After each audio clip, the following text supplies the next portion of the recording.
At the moment, Rishi Sunak, the Prime Minister, is being accused of dithering. He's giving Dominic Raab the benefit of the doubt, I suppose. Dominic Raab, the man who was sunning himself on a Cretan beach when Kabul was going up in flames, when the Taliban were invading, and when the British and US were leaving.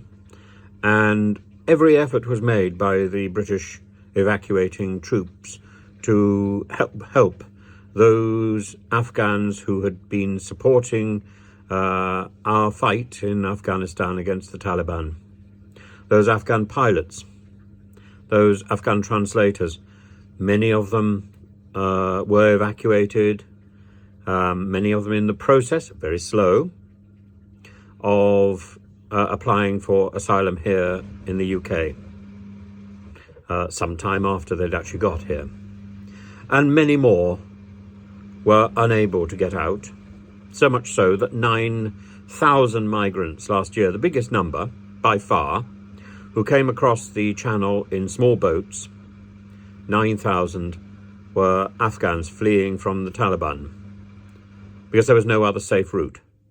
Because remember when Tim Lawton asked Suella Braverman how would a particular refugee get to the UK with good reason to be a refugee, with links perhaps even in the UK, how would that person get to the UK if there were no clear routes? And Suella Braverman said, well, he would cross the channel and then apply for asylum in the usual way.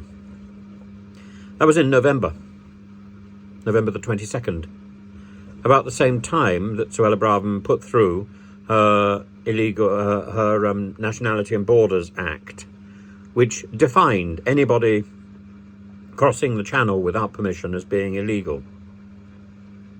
It's nonsensical, utterly nonsensical, and she's now using this term, illegal migrant, to define people who can be deported back to the place where they came from, deported to another country in Europe, or indeed sent to Rwanda.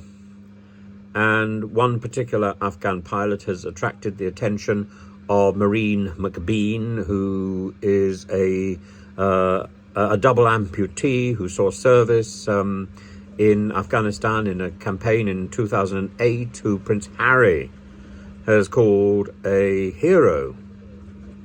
And he is appealing for this specific pilot who has been earmarked for deportation to Rwanda to be saved. He's supported by the former head of the British Army, Lord Richard Dunnett, supported by the former head of NATO, Lord Robertson. These are not insignificant individuals who recognise that somebody has done a service for our country, someone was supporting our troops, someone was supporting our cause, and we are treating them like a piece of doggy-do. It is intolerable that the Home Office is run by somebody who is so utterly insensitive and so sure of her own rightness, and at the same time that she presides over a ministry which simply isn't doing its job. So there's a series of issues that need to be considered, but the most important one is our word. Our word. If our word is not worth anything, what is the point of speaking?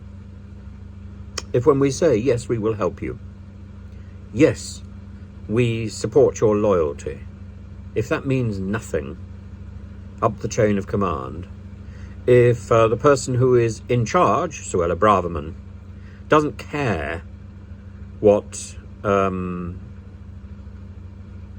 loyalty means, doesn't care what other soldiers have assured this particular young man, well, what is the point of having a government?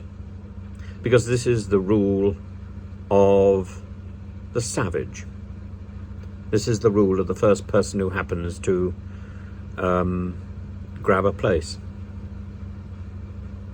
And I thought that we were, in Britain, all about an orderly queue and a fair hearing, not in Suella Braverman's ministry. I have nothing but disgust and contempt for the way the Home Office is treating people. Please convince me that I'm wrong. I don't think I am.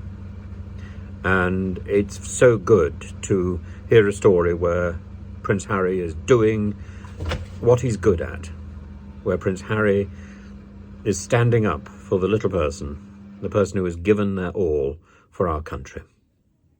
Thank you, sir.